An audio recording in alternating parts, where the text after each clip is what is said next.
The chaos of war was slowly receding from the continent, and with it, the memory of swords clashing and kingdoms burning. Yet even as the world tried to heal, one man, well-dressed, flamboyant, and never one to shy away from a stage, found his own life shifting in ways he had never anticipated.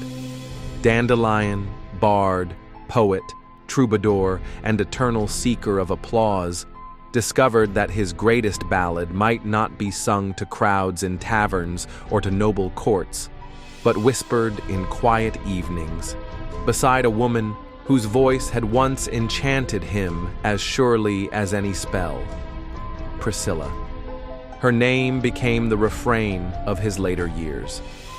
After the events that had shaken Novigrad, she recovered fully from the scars Radovid's cruelty had tried to leave upon her. To Dandelion's endless surprise, his own heart, once fickle as a gust of wind through Toussaint vineyards, remained steadfast at her side. Gone were the days of chasing fleeting romances, though he still, out of habit, gave appreciative glances to beauty wherever he found it. Priscilla only raised her eyebrow, and he would answer with a grin that said, "Yes, but none compared to you." Life for the pair was not without its dangers. Novigrad was still a place of intrigue, and the reopening of the chameleon, Dandelion's pride and joy, often drew the attention of thieves, extortionists, and rival performers who envied his spotlight. One such night, as he prepared to perform a new ballad dedicated to Geralt, his ever-suffering friend, two thugs burst into the tavern demanding coin for protection. Dandelion, though trembling inwardly, did what he had always done best. He talked. He described, in scandalous detail, how the last group of men who had tried to extort him ended up entangled in the Witcher's path. He painted Geralt as a phantom who could smell fear, who haunted alleyways at dusk, and whose sword drank blood like a thirsty lover. The men paled, retreated, and swore never to return. Later, when recounting the tale to Priscilla, he puffed out his chest and declared, Dandelion had no need for blades when he possessed the deadliest weapon of all, his silver tongue. Priscilla laughed until tears rolled down her cheeks, telling him that for all his bravado, he still hid behind Geralt's shadow. He retorted perhaps, but it was a very effective shadow. Years passed, and with them came children. First a daughter, bright-eyed and curious, with a voice as clear as her mother's. Then a son who inherited his father's unruly curls and his knack for embellishing any story he told. Dandelion adored them both, though he often fretted over their futures. He tried to teach them music, of course. The girl excelled, singing harmonies with her mother before she could even read. The boy, however, preferred to run wild in Novigrad's alleys, returning with scraped knees and outrageous tales of his own adventures. Dandelion often scolded him, but never without a smile tugging at the corner of his lips. Raising children did not mean abandoning danger entirely. Once, during a festival, a fire broke out in the chameleon's kitchen, spreading so quickly that the tavern seemed doomed. Dandelion, panic-stricken, tried to direct everyone outside, but it was Priscilla who organized the effort, leading the staff in a bucket chain and saving half the building. Later, as they sat exhausted on the street, smoke still curling from the rafters, Dandelion admitted in a sheepish voice that perhaps he was better suited to writing epics than living them. Priscilla kissed his soot-streaked cheek and told him that epics came in many forms, some written in verse, others in moments of survival and laughter. Old friends appeared now and then. Zoltan Chivai stopped stopped by whenever his mercantile ventures allowed, grumbling about the state of politics, but always bearing gifts for the children.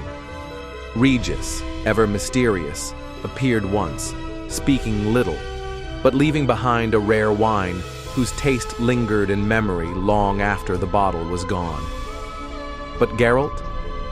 The Witcher was like a comet, bright, intense, but fleeting. He visited rarely, sometimes after years of silence, and always departed as though the world pulled him elsewhere. Dandelion felt pangs of melancholy at these brief meetings, but he understood. Geralt was never meant for hearths and steady nights. Still, whenever he returned, Dandelion would recount the newest chaos of his family life, drawing dry smirks and the occasional chuckle from his old friend. As seasons turned into decades, Dandelion mellowed. He still sang, still wrote, but his songs shifted from bawdy tales of conquest to gentle ballads of love, family, and friendship. Crowds still adored him, though now they adored him for different reasons. The younger bards of Novigrad began to look up to him not only as a performer, but as a mentor. He taught them the power of rhythm, of timing, of weaving truth into fiction until no one could tell the difference. And yet, even in his later years, mischief never left him entirely. Once, during a royal wedding in Toussaint, he was asked to perform. Wine flowed too freely, his tongue grew too bold, and he ended up improvising a verse about the groom's questionable fidelity.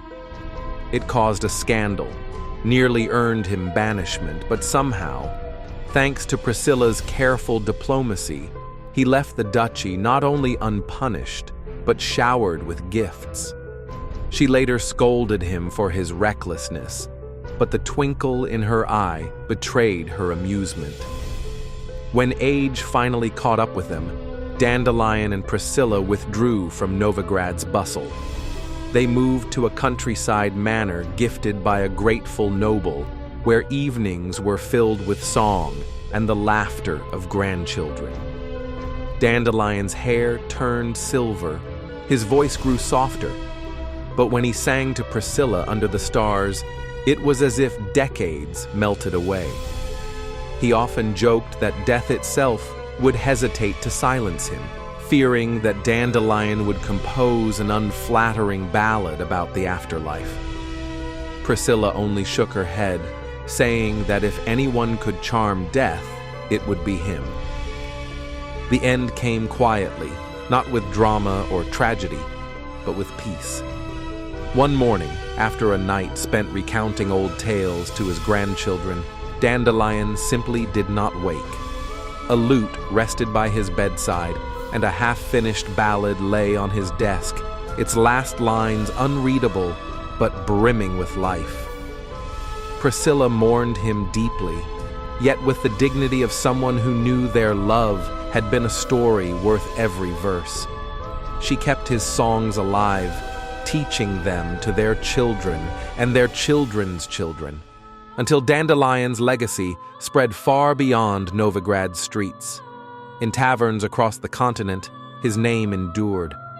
Some remembered him as a fool, others as a genius, but all agreed on one thing. His songs carried warmth, humor, and the heartbeat of humanity itself. And somewhere, perhaps, in the echo of a lute string or in the laughter of a child, Dandelion still lived on, eternal as his verses, forever singing the ballad of love, friendship, and the beautiful chaos of life. Thank you for listening to this episode, and don't forget to subscribe to the Liaran Narrative Gaming channel to discover many other stories. See ya!